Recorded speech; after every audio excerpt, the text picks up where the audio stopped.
Ada yang penasaran nggak sih gimana cara kerja dan peran organisasi internasional dalam pembangunan global? Sini, aku jelasin. Nah, hari ini kita akan bahas bagaimana cara kerja atau peran organisasi internasional seperti World Bank, United Nations Development Program, dan United Nations Conference on Trade and Development dalam pembangunan global. Sebelum kita bahas organisasinya, kita harus paham dulu bahwa ada 3 kategori utama dalam peran organisasi internasional untuk pembangunan global. Yang pertama, ada development lending, di mana organisasi memberikan pinjaman untuk proyek-proyek spesifik. Yang kedua, ada development assistance yang melibatkan teknis dan bantuan dana hibah. Dan yang ketiga, yang terakhir, ada development discourse, di mana organisasi memberikan platform untuk berdiskusi dan pembuatan kebijakan pembangunan. Nah, langsung aja kita mulai pembahasannya ke kategori pertama mengenai World Bank dan Development Lending. Kepada Duha, dipersilakan. Nah, sekarang aku Duha Abdullah bakalan jelasin The World Bank dan juga Development Lending. Nah, World Bank ini memiliki kesamaan dengan IMF. World Bank dan IMF itu memiliki struktur voting yang sama dan juga berorientasi akan keuntungan. Tapi ada perbedaan pentingnya juga nih. World Bank fokus pada pembiayaan proyek-proyek yang lebih spesifik, sedangkan IMF dia fokus kepada pembiayaan anggaran umum suatu negara nantinya. Perbedaan lainnya, IMF itu tidak mempunyai badan regional, sedangkan World Bank punya. Contohnya yaitu ada Asian Development Bank, ada African Development Bank, dan juga ada European Bank for Reconstruction and Development, dan juga contoh-contoh lainnya. Perbedaan lainnya, struktur World Bank ini tuh lebih kompleks daripada IMF. World Bank punya badan yang menangani hal-hal spesifik. Mereka ini bisa dibilang kayak anak perusahaannya gitulah.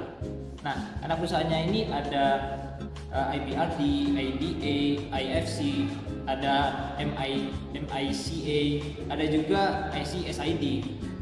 Jadi walaupun si World Bank ini penting, gak menutup kemungkinan kalau mereka ini juga mendapat kritikan gitu loh.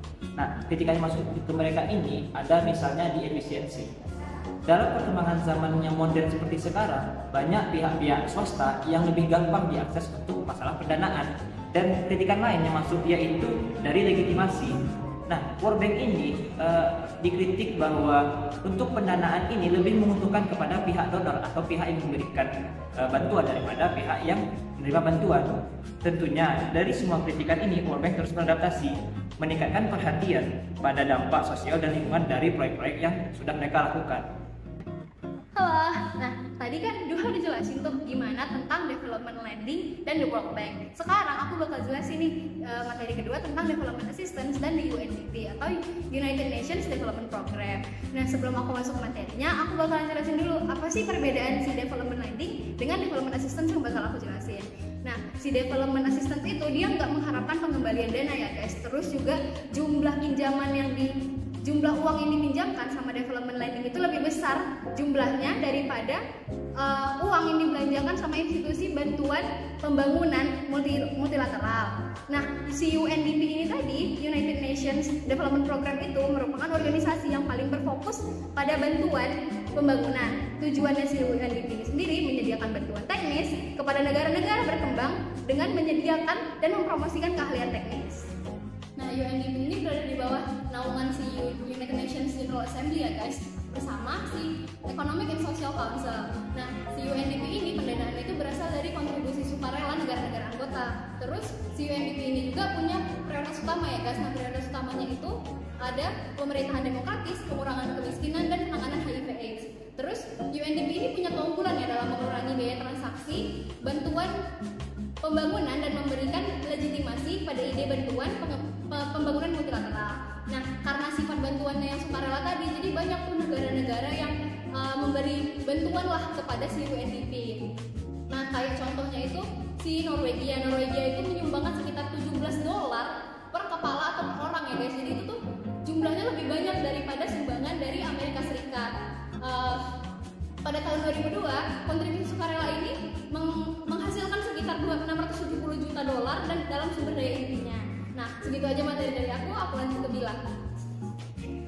Hai guys, jadi di sini kita akan membahas UNCTID dan Development Discourse. Jadi UNCTID itu dibentuk sebagai respon dari meningkatnya jumlah suara di negara berkembang pada forum internasional.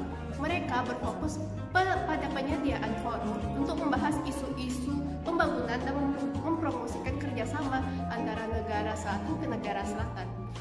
Berbeda dengan UNDP yang lebih banyak berfokus kerjanya pada di lapangan, UNCTID sendiri itu tuh memiliki struktur pengambilan keputusan yang lebih terpusat, yang dimana mereka itu sebagian kegiatannya berfokus dan berlangsung di Jenewa. Lalu pendanaan UNCTID sendiri itu tuh berasal dari anggarannya PBB, yang dimana anggaran per tahunnya itu kurang dari 70 juta US dollar dan memiliki staf sekitar 400 orang. Meskipun lebih kecil daripada UNDP, UNCTID sendiri itu tuh memiliki peran penting sebagai penyeimbang di forum lembaga-lembaga ekonomi internasional yang dimana didominasi oleh negara maju. UNCTID sendiri itu tuh dikenal sebagai forum utama untuk gerakan New International Economic Order yang bertujuan untuk mengubah syarat perdagangan internasional sehingga negara-negara berkembang itu bisa mendapatkan keuntungan yang lebih lagi.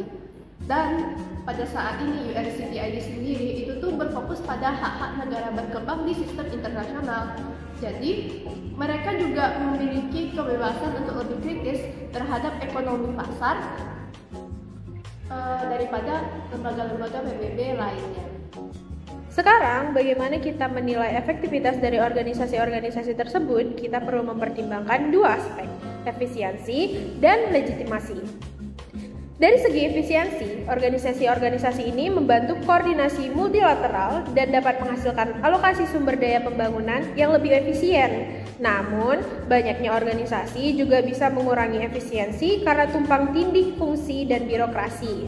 Dari segi legitimasi, organisasi-organisasi ini telah berhasil meningkatkan tingkat pendanaan pembangunan dan mempengaruhi definisi tentang apa yang merupakan proyek pembangunan yang sah. Salah satu contoh keberhasilan terbesar adalah Tujuan Pembangunan Milenium (MDGs) PBB yang menjadi konsensus internasional tentang target pembangunan global. Gimana? Udah paham belum tentang peran dan tantangan organisasi internasional ini? Semoga kalian viewers dari video ini udah paham ya. Dengan memahami peran dan tantangan organisasi internasional ini, kita dapat lebih baik dalam menilai dan mendukung upaya pembangunan global. Meskipun masih ada banyak ruang untuk perbaikan, organisasi-organisasi ini tetap menjadi pilar penting dalam arsitektur pembangunan internasional.